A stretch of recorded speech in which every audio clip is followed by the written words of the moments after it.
é porque parece que hoje a gente esquece o lugar da escuta, mas é o da escuta real, sabe? Não daquele da escuta em receber e passar, da escuta de poder dar retorno. Hoje a gente percebe uma carência muito grande da falta de retorno. Então, as pessoas, quando se propõem a buscar espaços de cuidado, elas se propõem também a ter retorno. Por muitos anos, a psicologia ficou um lugar de estigma, que era de como se o psicólogo não respondesse. E aí muitas pessoas têm muita crítica hoje em dia, não vou não, porque eu fui a um psicólogo uma vez e não tinha retorno sobre isso. Então, esse lugar que foi colocado para a gente, é como se ele hoje tivesse muita dificuldade de se exercer para a massa da população.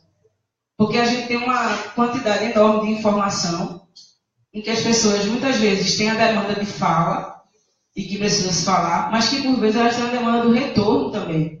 Isso eu não estou querendo colocar como norma, não. Mas é algo a trazer para a gente pensar e não deixar com que modelos que foram entranhados por um tipo de lugar que existia há quase 100 anos atrás, como algo normativo para toda a prática, porque não é. Até porque as coisas que aconteceram foram naquele momento, para aquela realidade. Como a gente vai construir hoje, também pode ser um outro momento e uma outra realidade.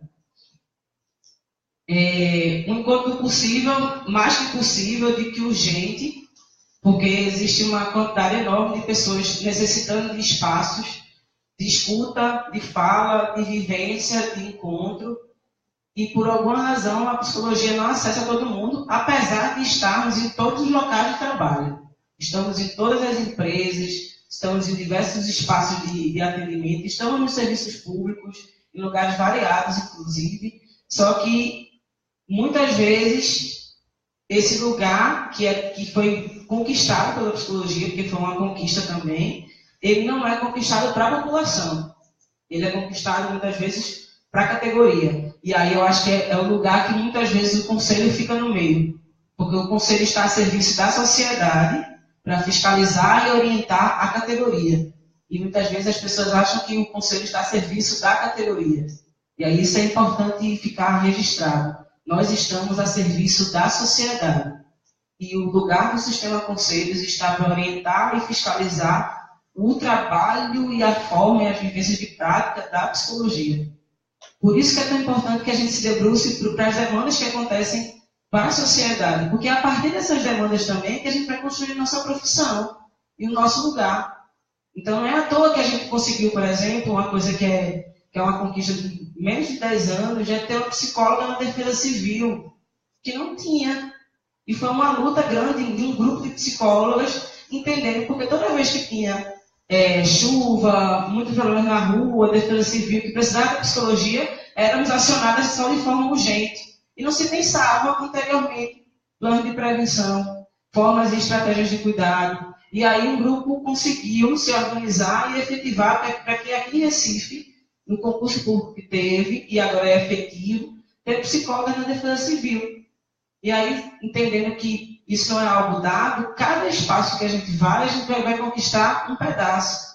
Mas por que é importante que a gente esteja lá? Porque a gente entende que é importante que esteja olhando a psicologia para essas realidades. Porque muitas vezes quem vai olhar para o profundo, para o lugar que poucas pessoas vão olhar, é o profissional de psicologia, assim como os outros funcionários vão olhar para as outras demandas. Daí o que é tão importante, e para mim é muito difícil não entender a psicologia como clínica, porque eu entendo a clínica também como olhar. Não entendo a clínica apenas como uma prática. Então, eu entendo sempre que o psicólogo ou a psicóloga precisa ter o olhar clínico das situações. Por mais que muitas vezes esteja envolvido em uma série de demandas, mas é o nosso lugar que cabe a olhar a subjetividade, a olhar pontos que não estão sendo ditos, a olhar muitas vezes o amplo. Nos foi dado esse lugar a nossa construção de saber, né? E essa construção de saber também é uma construção de poder. Nós somos uma categoria, uma profissão que tem poder.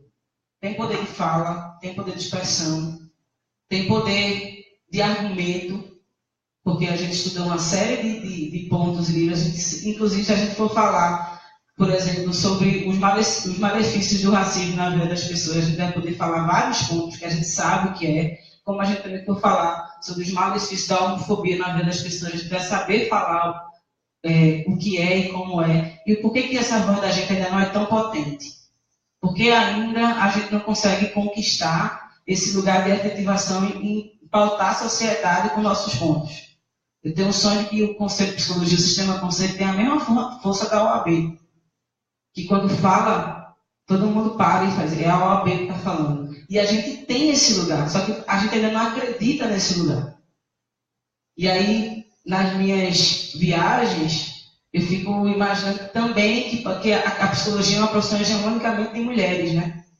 Parece que falta a gente acreditar que a gente tem essa força real em se posicionar, em ocupar os espaços e trazer os pontos que as pessoas não veem. Porque se realmente esse lugar não foi dado para a gente, o lugar quando Raíssa Teste que nós não éramos humanos até então, é porque é verdade, não éramos. Assim como eu gosto sempre de trazer, direitos humanos não é algo que foi dado para todo mundo. Direitos humanos foi pautado depois da Segunda Guerra por conta daquela coisa lá do nazismo. Porque mataram muitos judeus e foi a Alemanha. Os direitos humanos surgiram a partir da demanda da população branca. Mas antes, a população negra estava sofrendo há muito tempo. Por que não tinha direitos humanos? Porque não era interessante falar de direitos humanos. Os negros até então não eram humanos, por que quisesse falar? Então é importante que a gente entenda que tudo que está aí foi construído por vários caminhos, por vários lugares, mas muito por um único modelo, que foi o modelo patriarcal, do homem branco, baseado na Europa. A gente estuda europeu até hoje na psicologia, e a gente tem uma série de teóricos da América Latina.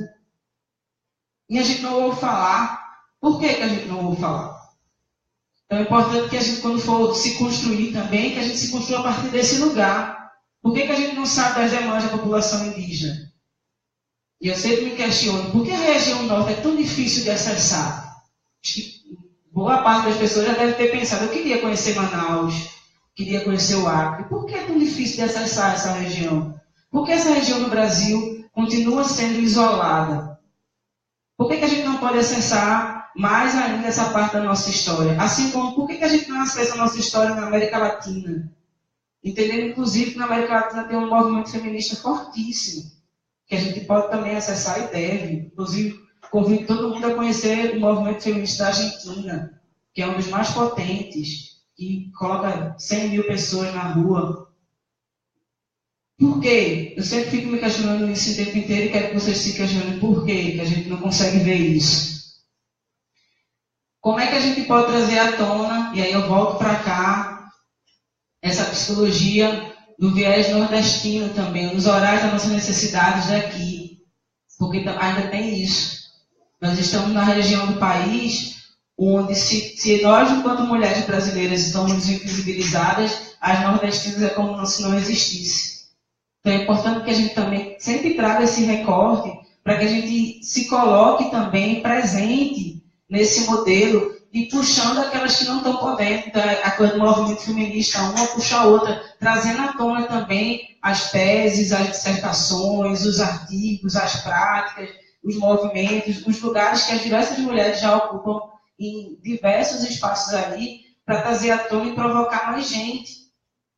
Se esse auditório aqui está cheio hoje, é porque tem muita gente interessada em conversar e debater sobre isso. Mas como é que a gente pode fazer isso, entendendo que não é um lugar só meu? Entendendo que é um lugar de várias outras mulheres, inclusive de várias que não podem estar aqui hoje. Que se pudessem estariam, mas não podem.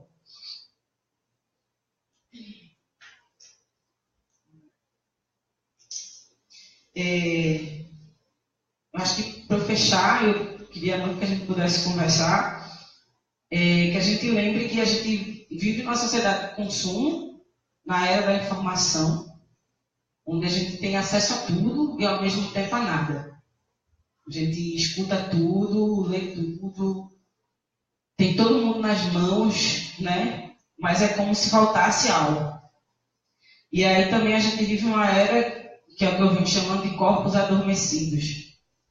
São corpos que vivem paralisados, que tentam, inclusive, se movimentar, mas conseguem fazer micromovimentos. Então, ampliem movimentos, inclusive com o corpo, mesmo que seja brincando. precisa ser proposital, não. Ampliem movimentos. Espreguicem mais, gritem mais, falem mais, batam mais as pernas, mas entendam que é a partir do corpo de vocês que a gente vai conseguir fazer com que outras pessoas entendam que os corpos delas continuam vivos. O sistema que adormeceu. E aí é muito louco falar do sistema porque é algo que a gente não vê.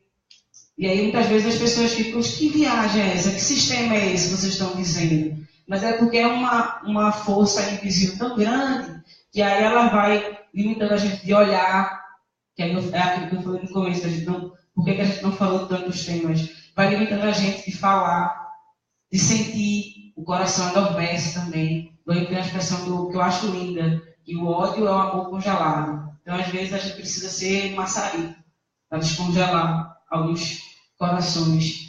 Pode ser que, às vezes, em alguns momentos, doa como vou descongelar, mas o outro lado do descongelamento vai permitir também outros acessos. A pele está congelada, e é por isso que as mulheres não sentem prazer, porque não foi permitido sentir prazer. Não foi permitido balançar a pele, simples assim, não foi. Usar um ciclo de castidade até um dia desse. Né? Não era permitido. E hoje o fato de estar se falando de prazer, muitas vezes é uma ousadia. Falar em gozo, mulher gozar, muitas vezes é uma ousadia, porque não é um lugar que nos foi dado. E a gente está falando isso nessa geração aqui, 2018, mas se fosse há 20 anos atrás, começo do século XX, isso era quase que uma heresia, a gente está falando sobre isso. Então a gente tem que entender que tudo é muito novo, tudo é muito novo. E inclusive as experiências que você vem tendo com o seu corpo a partir de então. Então se permita a experimentar essas novas formas, mas se permita também a encontrar um lugar que às vezes nem a gente sabe que tem.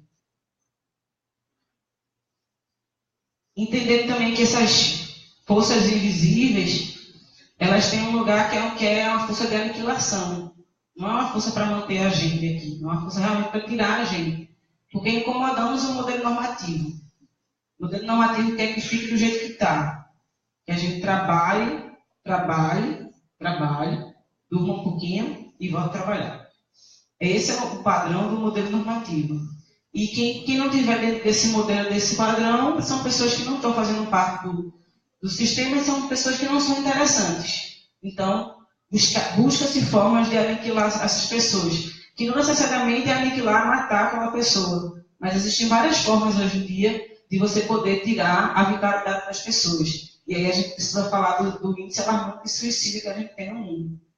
E que a gente tem aqui no Brasil, que tem aqui no Nordeste, Pernambuco, a região do Vale de São Francisco é uma das com maiores altos índices de suicídio. E como é que a gente não está gritando sobre isso? As pessoas estão se matando. Se matando porque não aguenta mais viver. E o que é que a gente fala sobre isso? O que é que a gente vê sobre isso? Conversa sobre isso? Vivencia? A gente deixa? Então, por que as pessoas estão se matando? O que está acontecendo? Por que desde que virou o século, aumentou consideravelmente? E quando fala aumentou consideravelmente, é mais de 40% dos índices de suicídio. E aí vem aumentando cada vez mais o suicídio de crianças, que é algo também que fala-se pouquíssimo, mas que se tem já há um tempo. E aí são populações específicas que estão morrendo. Então é importante que a gente se atente, que a gente tenha um mundo adoecido, que a psicologia tem o seu papel, que o feminismo já está aí há muito tempo, inclusive, falando desse mundo adoecido, que precisamos repensar, e que se a gente consegue integrar as pautas do feminismo com as pautas que nós entendemos da psicologia, de acordo com o código de ética, ninguém está inventando nada. Tudo já está posto aí. A gente consegue sim provocar uma grande revolução na vida das pessoas. Contanto que a gente também se permita mudar de lugar. Que a gente permita a pensar diferente, a olhar diferente e, de repente, até encontrar com os diferentes. Isso é uma proposta também. Então, que outras alternativas a gente pode criar? Que outros caminhos a gente pode criar? E aí eu gosto muito de Angela Davis, que ela fala que a gente precisa pensar em um mundo para todo mundo. E o lugar de pensar para todo mundo é para todo mundo de verdade. Não é para A, B ou C, D, não é para todo mundo de verdade, real. Mas eu preciso olhar para as pessoas que estão mais com necessidades, porque tem uns que não tomam a conta E elas estão morrendo rápido. E a gente precisa cuidar dessas pessoas. Porque é o lugar que a gente cuida da vida, né? Da morte a gente não tem mais o que fazer. Porque a gente cuida da vida. Então, que enquanto vida tivermos e vivas, queremos todas que estão aqui, todos também, que a gente possa propor vida e não cuidar apenas de repente quando já acabou ou ficar esperando algo que não vai acontecer, na verdade, né? É a gente que precisa ir. Então, o convite é a gente propor vida e chegar perto das pessoas, inclusive das pessoas que estão aqui à sua volta. Então, assim, para fechar, eu queria que você conhecesse alguém que está do seu lado que você não conhece. Só se apresentar. Ultrapassar a vergonha. Olha. Pode ser atrás. Pode. Se conheçam, dê um alô. Isso. O fato de estarmos aqui hoje fala da gente. E poder todo mundo também é legal. Então, que a gente possa se encontrar mais, promover mais vida, mais encontro, mais revolução, mais rebelião em novos lugares na gente. Tá? Obrigada.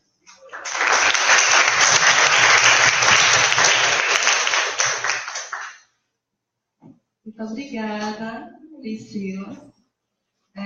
Fiquei muito feliz com essa tua fala agora no final sobre as geladeiras, porque acho que é uma coisa que está na definição do que é feminismo, assim, mas que muitas vezes, para alguns é óbvio, para a maioria das pessoas, no senso comum, muitas vezes eu vejo que não é de que quando a gente fala de feminismo, a gente, apesar de ser inevitável, tá falando da história das mulheres, da situação das mulheres, não só pelas mulheres serem as protagonistas do movimento feminista, mas também por serem as maiores vítimas do machismo, das opressões patriarcais, mas de que o feminismo é para todas, todos, né? É uma questão de sociedade. Quando a gente fala de feminismo, a gente fala de direitos humanos, de ética, enfim, de uma realidade social estruturante e a necessidade de mudar, né? E aí, eu queria só ver com vocês, se vocês estiverem achando o ar frio, a gente pode dar uma medida, né? Aí, vamos abrir para inscrições. Quem quiser, eu vou estar escrevendo aqui. E eu vou ler alguns comentários também, pessoal. Mais alguém quer se inscrever? Vou ler também alguns comentários. A gente tem mais de 1.500 pessoas acompanhando. Acho que mostra a importância, né, do debate. A gente está com o auditório aqui cheio e muitas pessoas acompanhando. Alguns comentários. Mariana Alves falou durante a fala de Raíssa. Parabenizando o Conselho por estar transmitindo, né? Essa roda bem importante. Concordando, muito bom que diferenças geram desigualdades, que o privado é político e aí a psicologia se encontra com o feminismo desse pessoal que também é político. Várias pessoas que estão interagindo. A gente tem a conselheira, Patrícia Amazonas, Silvana Carneiro, Márcia Sacramento, Sinara Padilha, Fabiana de Mello, Daniela Sotero, Viviane Vasconcelos, Sandra, Raíssa, Cristiano. Tá bombando.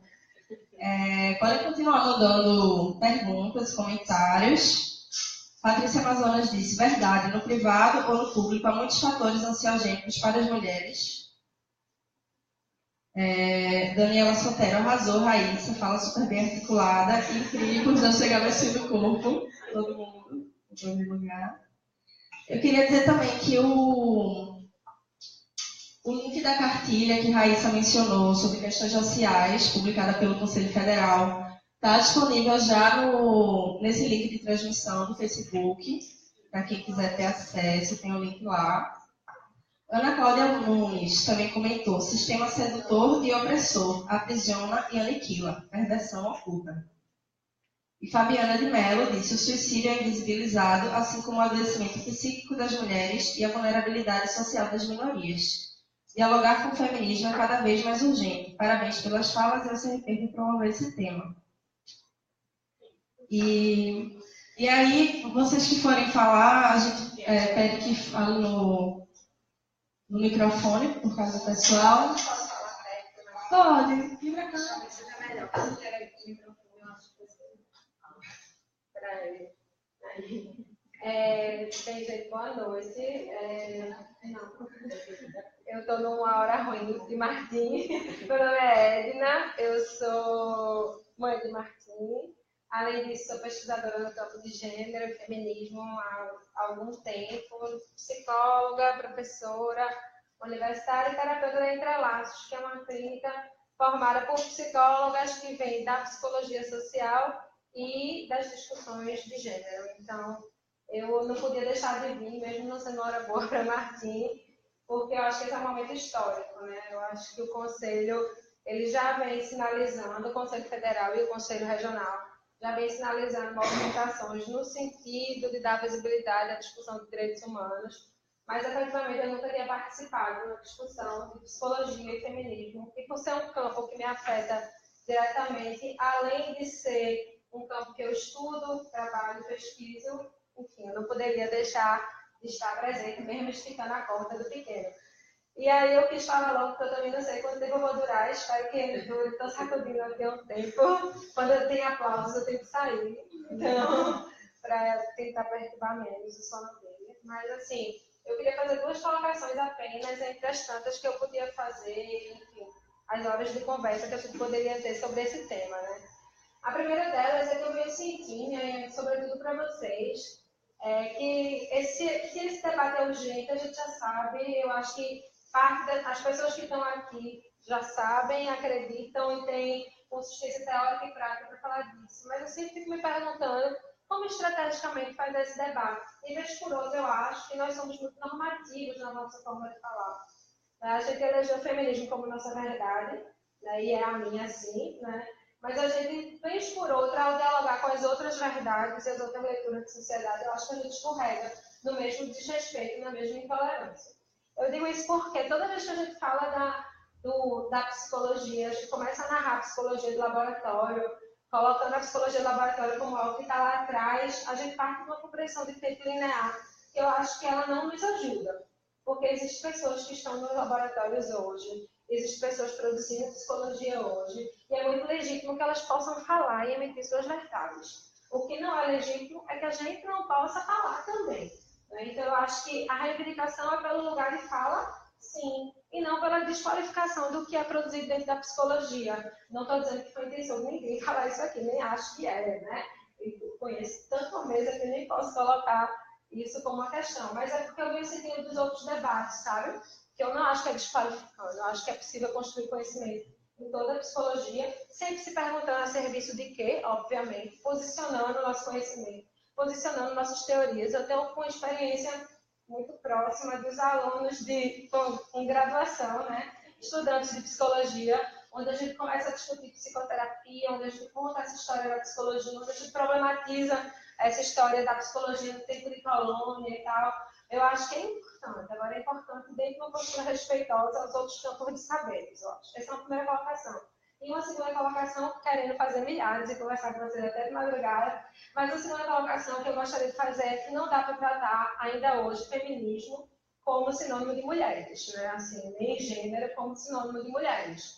Eu acho que Isabela fez essa fala no final, eu disse ainda bem, né? Eu acho que é muito importante o protagonismo, o resgate da história, mas acho que também, estrategicamente, quando o feminismo não for uma questão que envolva, né, não estou dizendo protagonizar, mas que envolva homens e mulheres, a gente não terá a revolução que a gente espera.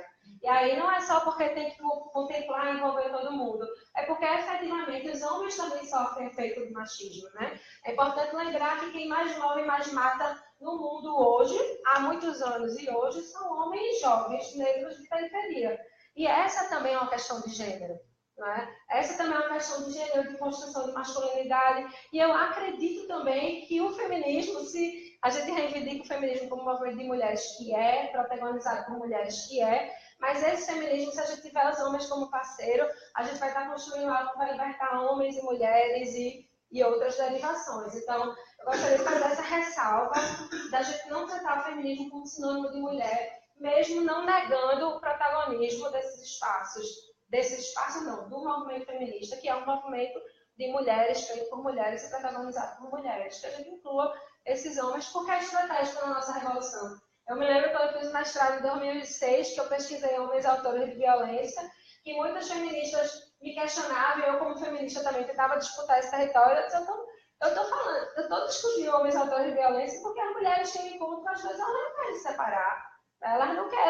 Elas querem romper o ciclo de violência, mas elas não querem se separar. E aí, o que é feito por esses homens? Quem é que olha para esses homens também? Então, queria levantar essa bola, porque se eu vejo nos estudos de gênero tratado como mulher, eu vi em alguns momentos aqui o encontro como sendo um encontro de mulheres, assim. E eu acho que é um encontro sobre feminismo. O feminismo é lente e ferramenta para a gente pensar nessa construção de sociedade menos desigual, que vai ser melhor para homens e para mulheres, não só para mulheres. Então, eram essas duas contribuições que eu queria fazer. Vou tentar ficar por aqui, espero encontrar vocês em outros lugares. Um dos motivos de vir para cá também foi ver as pessoas que estão se interessando por esse tema, na certeza que a gente vai conversar em outros momentos. Tá? Por favor, de mim. Obrigada. Alguém mais quer se inscrever? Vou falar. Vou ler os comentários, então, enquanto isso. Fica cá. Mariana Alves falou por mais rodas como essa, por favor.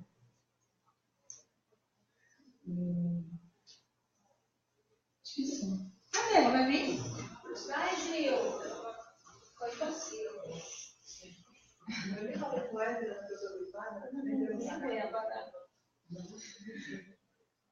Boa noite, eu sou Gioconda e atualmente. Nada, liga aí. Boa noite, eu sou Gioconda e atualmente coordeno a Comissão de Enfrentamento ao Racismo aqui do Conselho. E aí, infelizmente, perdi a fala inicial de Raíssa. Peguei, Pri, e me senti muito contemplada com o que você trouxe, porque quando eu vi os nomes, né, eu já conhecia, senti falta, obviamente, de uma mulher negra ou um homem, né? Mas senti falta de alguém para trazer questões, por exemplo, do feminismo negro. Mas me senti muito contemplada na fala de Pri, porque ela fez esse recorte. Né? Sim. O que eu pensei, né, quando vocês estavam falando, na fala de Edna também, dessas questões do conselho, né, dessas características. Então, ao longo desse ano, a gente já vem, sendo a colega aqui da comissão, já vem fazendo algumas ações, tanto fora do conselho, muitas vezes priorizando as IES, para tratar de temas que normalmente a gente não costuma ver dentro das faculdades, das disciplinas eletivas, nas disciplinas obrigatórias, enfim. Então, a gente já vem com essa preocupação. Não é uma preocupação específica da Comissão de Enfrentamento ao Racismo, de Gênero, enfim. É uma preocupação deste conselho, dessa plenária.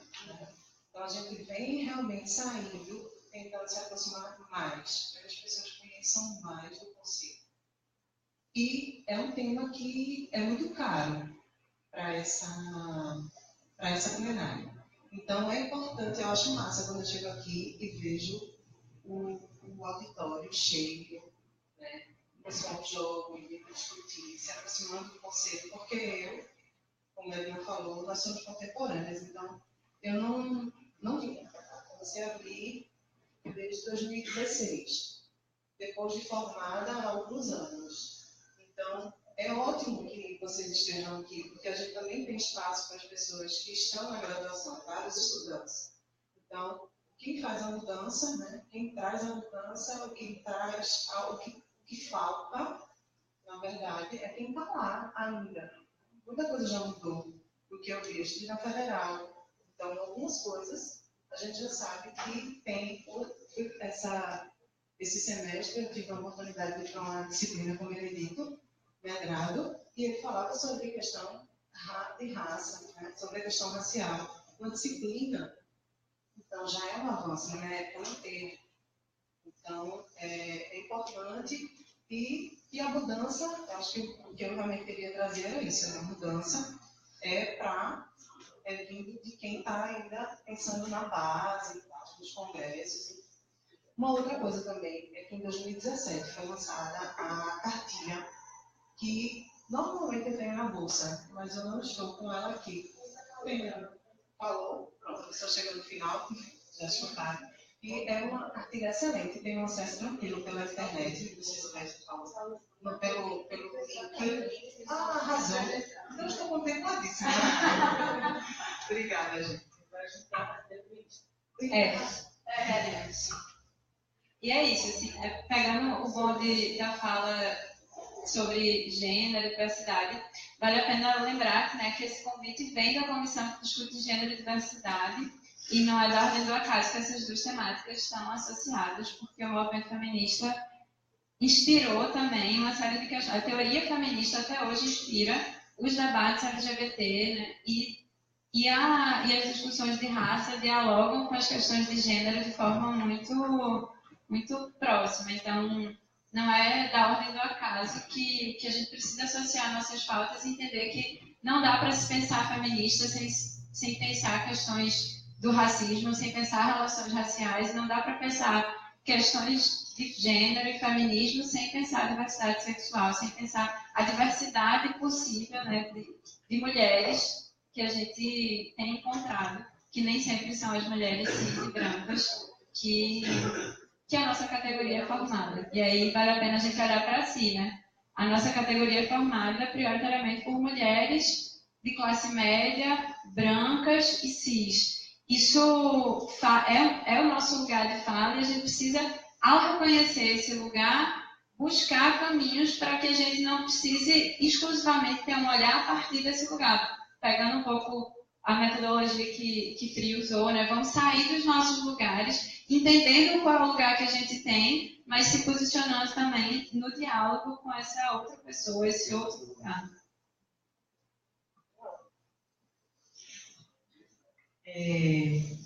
Então, não sei se de repente ficou uma coisa meio que tentar desqualificar qualquer tipo de prática, né? Mas eu acho que é importante referendar isso, porque eu estou trazendo algo do lugar comum.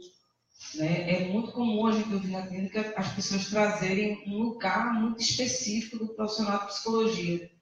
E que a gente, na prática, sabe que isso não é muitas vezes a realidade concreta, mas se esse lugar comum fica, eu acho que aí tem algo que é nosso que foi construído.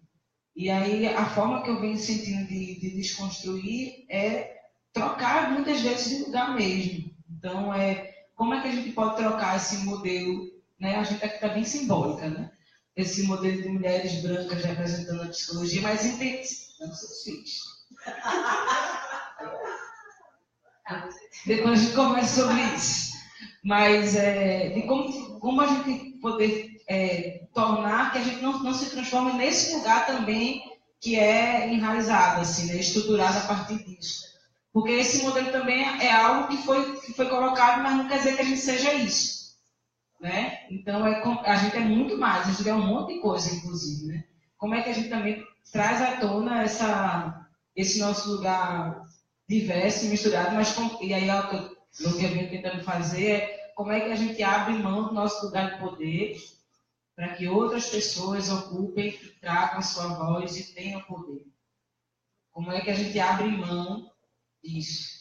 E aí, não sei se eu esqueço o nome das mulheres. Ou foi a Angela Davis ou foi a Bell Hooks? Que ela fala que a gente precisa parar de dar o dinheiro para a população branca para fazer algo para a população negra, né? Então, como é que a gente dá o dinheiro direto para a população negra? E aí eu digo, como é que a gente dá o poder para as pessoas que não têm voz e não têm poder? Dá mesmo, né? Não é abrir mão um pedacinho, não. É sair mesmo, sabe? Levantar, às vezes. São formas e atos que parecem ser simbólicos, mas são eles que dizem a pessoa que ela pode. E aí, fazendo a missa de corpo presente da plenária que eu faço parte, mas é porque é real isso, quando alguém se dedica e diz, não, vamos fazer mesmo. E aí eu quero contar uma coisa que foi uma organização para o movimento de Ida Bauru, que foi da luta manicomial dos 30 anos, e que a gente teve muito encontro aqui. E um desses, a gente estava aqui nessa mesa, e estava a Hermes, que é o presidente, Patrícia e Paulo, que é um dos representantes dos usuários. E aí a gente foi, todo mundo saiu da mesa e quem ficou ocupando a mesa foram os usuários. E eles começaram a trazer um monte de questões aqui, que eram pontos que ninguém aqui na plenária que estava participando tinha ouvido falar ainda. E a gente entrou em contato com histórias e dores que, por mais que a gente escute, fale, trabalhe, a gente não vai acessar, porque a gente não viveu essas vivências e práticas que as pessoas estão trazendo. Então, quando a gente fala em sair do lugar de poder para tornar que as pessoas acessem, é porque quando a voz dela ganha poder, a gente também ganha um novo lugar. E elas também ganham um novo lugar, e a gente constrói novos significados, lugares, caminhos, formas, estratégias. Então, abrir mão do poder que a gente tem, todo mundo aqui tem um poder, para que outras pessoas acessem. E construir também locais de poderes fora desse modelo normativo. A gente veio para cá porque é o que a gente tem. Mas a gente faz muita coisa na rua, só que a gente não tem participação da categoria. Isso é um detalhe. Né? A gente faz ação no Marco Zero, a gente faz ação nos atos de rua, a gente faz ação nas IES várias, não são poucas não, várias. A gente tem semanalmente reunião de acolhimento aqui, para uma série de psicólogos, que outras pessoas podem participar também, se quiser. A gente construir uma forma. A gente tem semanalmente reunião de várias comissões. Várias, não são poucas, tem mais de 15. Estou dando 15, mas já está quase 20 e pouco. Então, assim, a gente não tem, muitas vezes, a participação efetiva da massa da categoria. Mas tem um grupo, que é o grupo de guerreiros e de guerreiras, que vem para cá semanalmente, que ocupam esse espaço e pautam essa organização aqui. E é o que eu digo, é fácil a gente fazer isso, a gente tem um espaço. Eu participo dos movimentos sociais, eu digo, gente, a gente tem a estrutura do conselho, que é uma força de poder. Como é que a gente usa ela? E aí eu convido vocês a gente usar aqui mesmo. Quando a comissão de gênero pauta isso aqui, é usar. Semana que vem vai ter outro. É a gente usando. Então, venham, ocupem, proponham, né? A gente está na rua. Já tem a proposta da cartilha, isso. A gente está fazendo uma série de coisas, já precisa de mais gente. Né? Mais coisas a gente está fazendo já. Tem gente inscrita? Gente inscrita. Então, já que não tem, eu falei que de alguma forma a cartilha, né, que pensa relações raciais, inspirou para pensar essa apresentação e pensar pontos para a gente se atentar quando a gente pensa numa psicologia atenta às questões que o feminismo colocou. E eu fiquei com vontade também de falar sobre outro material produzido pelo Conselho Federal de Psicologia, que foi em parceria com o Conselho do Rio de Janeiro, que é um vídeo que foi feito para ser lançado na Tenda Direitos Humanos do Fórum Social Mundial agora, né, em março de 2018. O nome do vídeo é Intervenção na Cidade e Militarização do Medo, que discute um pouco a questão discute central, de forma central, a questão da militarização no Rio de Janeiro. E eu penso, e aí esse vídeo, o que esse vídeo tem a ver com a fala de hoje? Tem a ver que foi a partir dele, né, vendo esse vídeo, que eu atentei para a questão de que discutia algumas pautas, uma coisa que é óbvia, mas dessas que a gente só se depara, que discutia essas questões que a gente tem discutido, dialoga com o próprio Código de Ética da Psicologia. É uma das falas que tem nesse vídeo.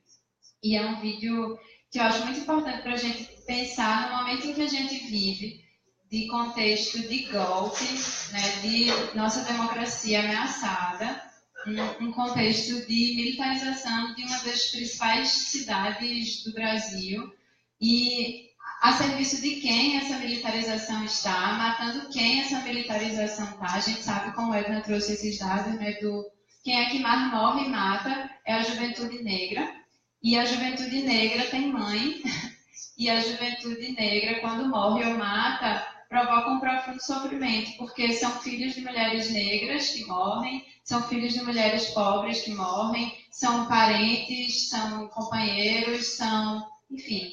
Quando a gente fala em militarização, a gente está falando sobre o extermínio da juventude negra e a gente está falando sobre sofrimento psíquico de mulheres e homens que estão dialogando com essa população. Então, eu penso que quando a gente falta uma psicologia atenta a questões do feminismo, a gente não tem como dissociar de todas as outras pautas, da luta antimanicomial, da luta anticapitalista, da luta LGBT, da luta do antiproibicionismo, do antirracismo. Não dá para a gente pensar um feminismo purista, digamos assim, sem associar esse feminismo a outras práticas e outras perspectivas políticas que estimulam e fortalecem processos de liberdade.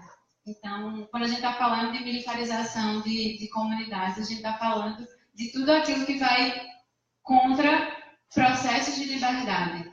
Então, se posicionar, né, ter acesso a um material como esse, produzido pelo Conselho Federal de Psicologia, é muito importante para que a gente se instrumentalize nessa perspectiva de construção de cada vez mais uma psicologia atenta a processos democráticos. Todo mundo assinou aqui essa ata porque isso aí, então, a gente conseguiu um exemplarzinho da publicação do CFP. A gente vai sortear esse exemplar aqui para quem está presente. Felizmente, quem está de casa pode acessar pelo link, né? Pelo link, tem no site do CFP. Oi. Aí a gente vai passar para mais uma rodada, para quem quiser falar, para poder fechar, tá? A gente passa a última rodada. Vou ler os comentários de quem mandou. Queria também logo super agradecer a Silvani, que é da comunicação aqui, que está transmitindo tudo, ajudando a gente. Fez a arte do evento, está em toda a assessoria de comunicação. Maravilhoso. Teve Roberta Cabral mandando um sorrisinho feliz. Selma Silvestre disse: mulheres que optam por mais debates como esse. Natécia Alves, muito pertinente a fala da moça com o bebê. Eles que a música. Isso, exatamente. E é isso. Aí agora, quem quer essa rodada? Assinar, tá passando a ata para assinar e a gente vai sortear aqui pelos números. E aí tá aberto. Quem mais quiser, alguém mais quer falar, porque aí depois a gente faz uma rodada final para fechar. Vamos lá, gente. Agora. Então, quando sair daqui, está acontecendo o Festival Transborda, que é um festival de cultura trans. Está tendo um lançamento hoje do. Vai ser uma série ou um filme, não sei, que é Mulher Original, de Carlota Pereira. Vai ter um debate, está tendo um debate lá agora, e depois vai ter o primeiro episódio da série, acho que é uma série. E vale muito a pena a gente conhecer. O festival está acontecendo durante toda a semana. E aí é importante que a gente some e cole nas diversas ações que é o mês todo, né? Sei que é na semana, é o mês todo. Aí vão ter peças de teatro, vão ter coisas na rua. É uma coisa fina, ocupando toda a cidade. Então, assim, que a gente ocupe também, né? A gente também, que a gente não pode ser duas, né? Mas está acontecendo lá agora, mas é importante que a gente também chegue em outros espaços. E esse é um dos espaços também centrais para a gente estar ocupando.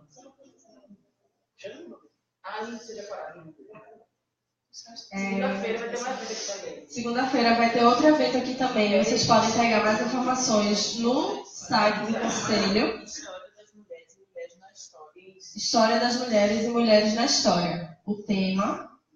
Tivemos mais comentários também. Fabiana Oliveira. Boa noite, gente. Me chamo Fabiana. Gostaria de ter comparecido hoje ao evento. Muito importante o debate. Psicologia e feminismo. Selma Silvestre, perfeita essa lembrança Priscila. Lembro desse momento da luta antimanicomial, foi perfeito. As falas de alguns usuários. Eram muitas. De alguns usuários que tirou muita gente do lugar. Desestabilizou. E comentários por enquanto é isso. E aí vamos fazer então a última rodada. Quem quer? Quem quer à vontade. Senão a gente vai fechando. A gente passa mais uma vez para vocês, se quiserem comentar. Mais alguma coisa? Vamos começar.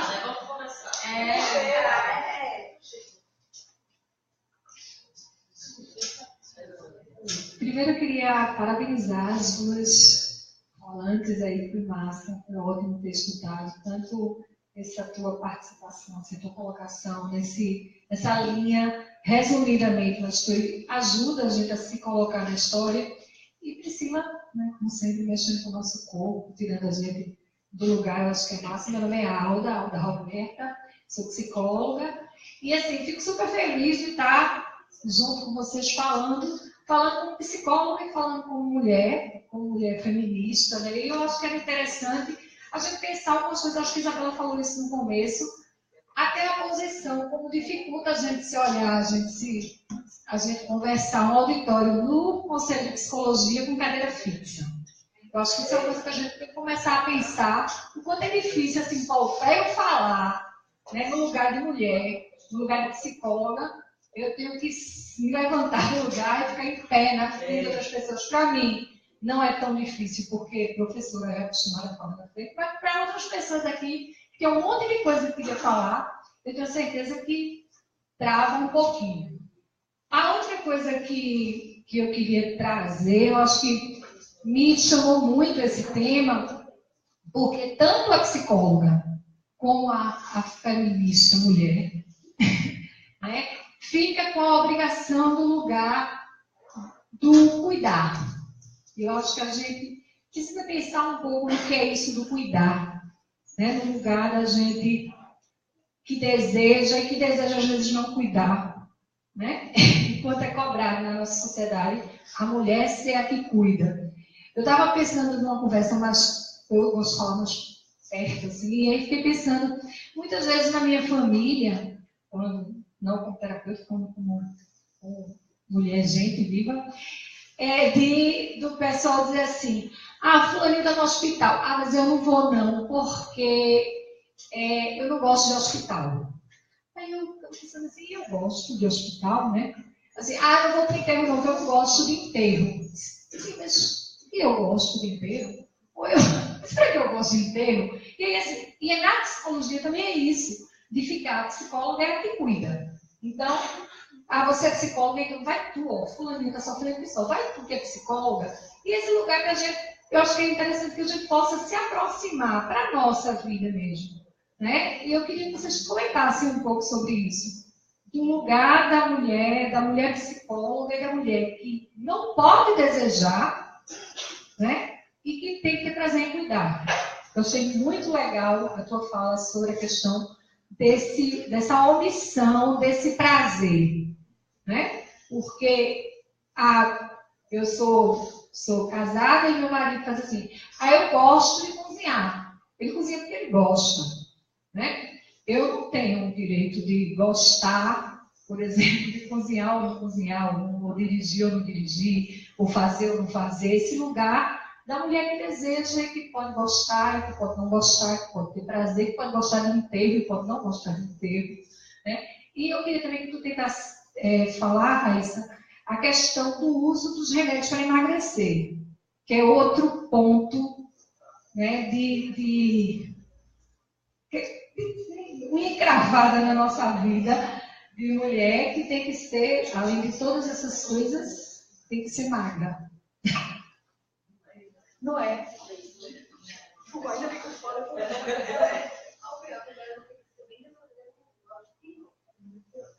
Então, fala logo.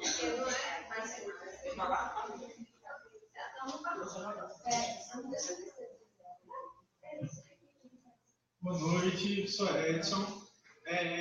Eu vim falar só para agradecer mesmo. Eu acho que eu queria muito que meus colegas e outras pessoas, outros homens, né, estivessem aqui presentes para ouvir. Oi? Tem um link, né?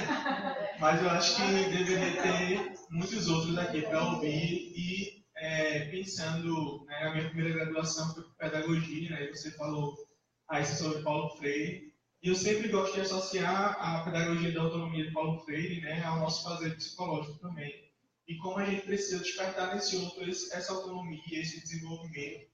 E aí eu acho muito bacana a gente aproximar, né, como o Gadelha falou, das comunidades. E eu trabalho hoje na assistência social e eu acho que tem uma discussão incrível do feminismo jovem, das adolescências descobrindo o seu feminino. E aí que eu acho que seria interessantíssimo trazer para o conselho Inclusive, eu me proponho, assim, talvez pensar outro momento onde alguns grupos que eu atuo na assistência, pudesse trazer para cá para discutir esse feminismo jovem, das adolescentes, e aí a gente ter um diálogo bem bacana. É uma ideia, assim. Tem mais alguém? Não.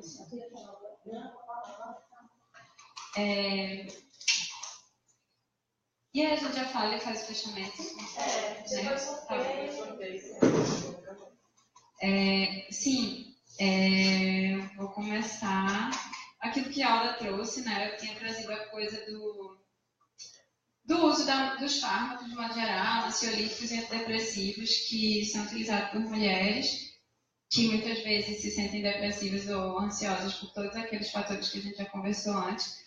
Inclusive, a questão da estética, né? Os corpos das mulheres sempre foram extremamente controlados e existe um modelo de estética que é muito difícil de ser acessado pela maioria das pessoas, e o uso indiscriminado de medicação, na verdade, não só o uso indiscriminado de medicação é algo que a gente pode pensar que as mulheres fazem, mas a nossa população de modo geral, né? Como o Pri falou, a gente vive numa sociedade de consumo, a gente vive numa sociedade extremamente imediatista, então não é da ordem do acaso que os remédios venham para fazer com que a gente se sinta aceleradamente resolvendo os nossos problemas, que na verdade a gente não está resolvendo problema nenhum, a gente está criando problemas novos, né?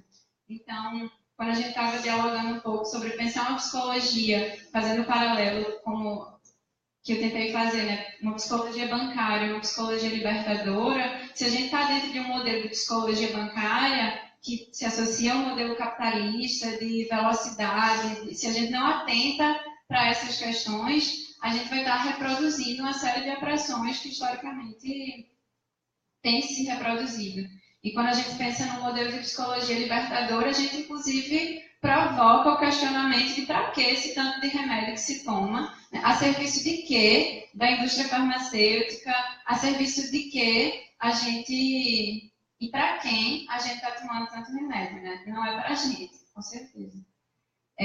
O que a Alda tocou na questão do cuidado, né? O cuidado é algo que muitas vezes é associado às mulheres e às vezes é um saco cuidar.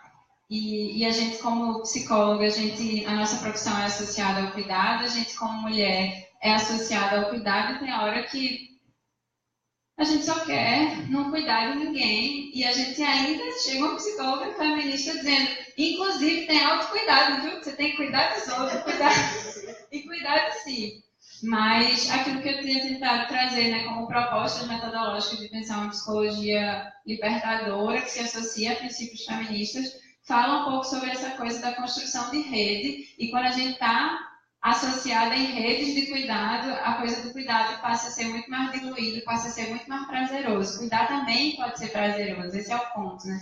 Aquilo que a gente estava... Uma das questões que eu tentei colocar, né? Vamos olhar para o que provoca prazer nas mulheres, ou o que não provoca prazer nas mulheres. Cuidar pode ser algo extremamente prazeroso, e cuidar pode ser algo extremamente não prazeroso, pode ser algo que está na ordem da opressão. Eu estou cuidando, estou nessa atividade da reprodução do cuidado o tempo todo, e eu não queria cuidar, mas tenho que cuidar, porque esse é o meu lugar. Então, quebrar um pouco com isso, quebrar as fronteiras, borrar as fronteiras e olhar para o cuidado de um outro jeito, pensando que quando o cuidado é também autocuidado, quando o cuidado é um cuidado solidário, construído em rede, o cuidado também pode ser algo que é prazeroso. E eu tento apostar no cuidado nesse sentido.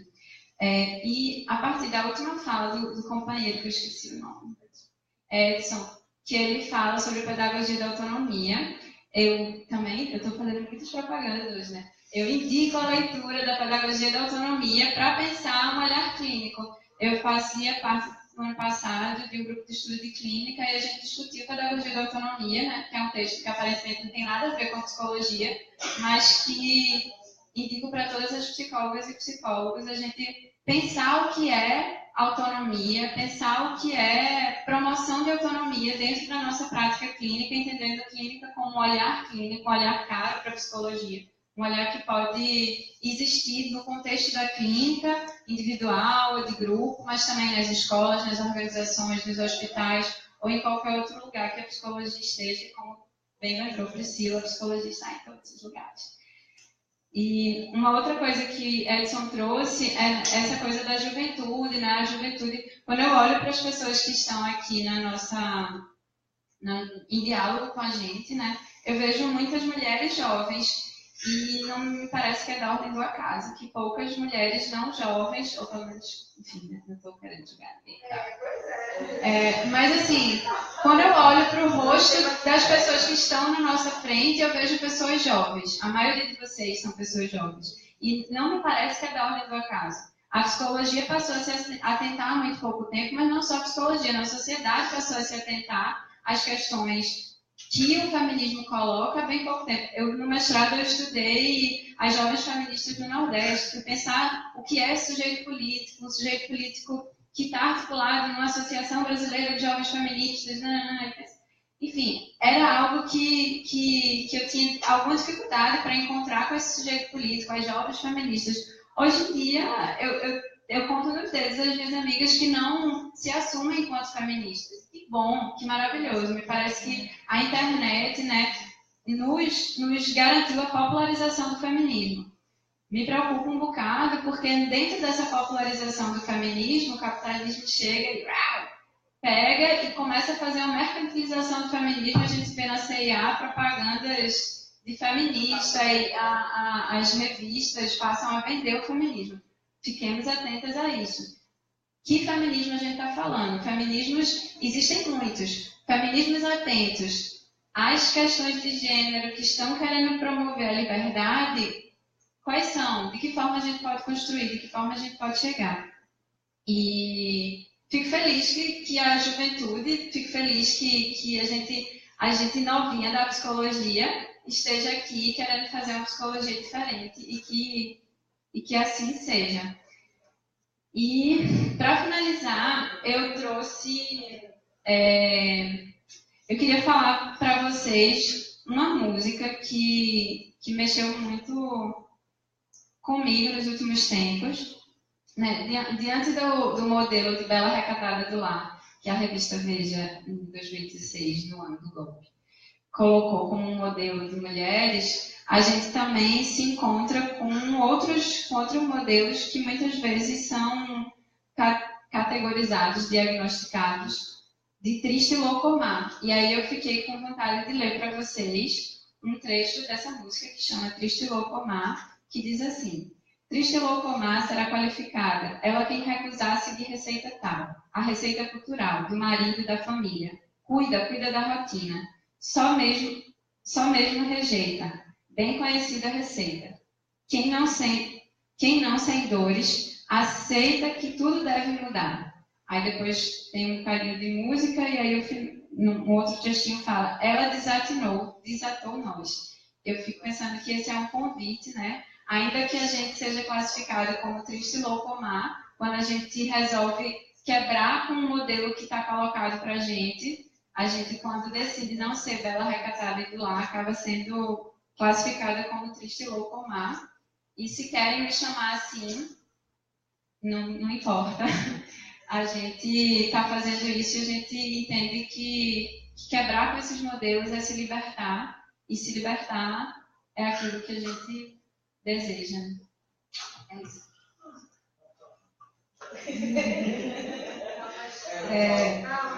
Teve mais um comentário bem importante, Daniela Sotero. Ela disse, fiquei pensando que esse debate hoje esbarra na importância do diálogo também na psicologia com a arte e com a arte-terapia. Lembrei de um livro chamado Mulheres Singulares e Plurais, Sofrimento e Criatividade, de Marilda Siriberg, que fala de como mulheres utilizaram e utilizam a arte e criatividade como ferramenta de resistência, como forma de lidar com dores. Sabemos, inclusive, que a arte, enquanto ferramenta terapêutica de resistência, não foi e não é utilizada só por mulheres. Importante. E queria dizer também que o link para as informações do evento que vai ter no próximo segunda, 9 de abril, também estão nos comentários da transmissão ao vivo do Face. As inscrições estão abertas. Esse segundo tem inscrições. E aí agora para a Priscila, para a gente encerrar. Acho que quando o Olga traz esse negócio do cuidar, né, como foi obrigação para a gente, e o quanto é gostoso descobrir o prazer de cuidar, né? Eu digo isso pelo lugar que eu conquistei. Porque quando ele é posto, você não quer fazer, você não quer. É como se virasse uma armadura dentro de você. Ou você faz muitas vezes pela ordem do dia. E aí, recentemente, eu estava em casa e eu descobri que eu gostava de cozinhar. E eu estava brincando lá com meus amigos. Olha, elas todas feministas, mas elas estão aqui todos os dias, bem ótimas, fazendo o almocinho delas, brincando de cozinha, arrumando a casa. E aí a gente fala assim, pô, é porque a gente também gosta de fazer isso. O que a gente não gosta é da obrigação do lugar. É desse lugar ser colocado apenas para a gente. Como se fosse o único lugar que a gente pudesse ocupar. E aí, no mesmo lugar, a gente vai começar também a descobrir que o nosso prazer, como para todo mundo, ele não pode ser moldado, porque ele não é moldado. E aí, as nossas diversas formas de expressão vão falar disso. A gente vai sentir prazer com coisas muito do lugar comum, mas coisas que também que muita gente não vai saber nunca, que está no lugar do privado, está no lugar da sua individualidade, porque é disso que a gente é também. Então, acho que para fazer com que a gente pense nesse mundo, nesse lugar de uma psicologia libertária, é que a gente também se permita a experienciar tudo aquilo que a gente quer, todos os prazeres, a poder ser triste, louco ou má. Eu já escolhi o meu, eu prefiro ser louca, não quero ficar triste. Também não quero ficar no lugar da má, mas às vezes fico também, e se precisar também fico no lugar da triste. Mas é importante que a gente se coloque e perceba que esse lugar ele só nos adoece. Ele só nos tirou formas de vida e de expressão. Ele só nos negou expressão na arte. Mas quando Dani fala, por exemplo, na arte tem muita mulher exposta, mas tem poucas mulheres artistas que têm realmente lugar para fazer sua arte. Eles colocam a gente nua, expõem de diversas formas, mas não permitem que a nossa arte ganhe espaço, por exemplo. E hoje tem um grupo de muitas mulheres pautando e exigindo essa abertura da arte, por exemplo, nos grandes museus, para que se tenha uma exposição de mulheres, porque não é algo comum. Não é algo que é dado a gente. Parece que sempre é uma briga. E aí, por isso que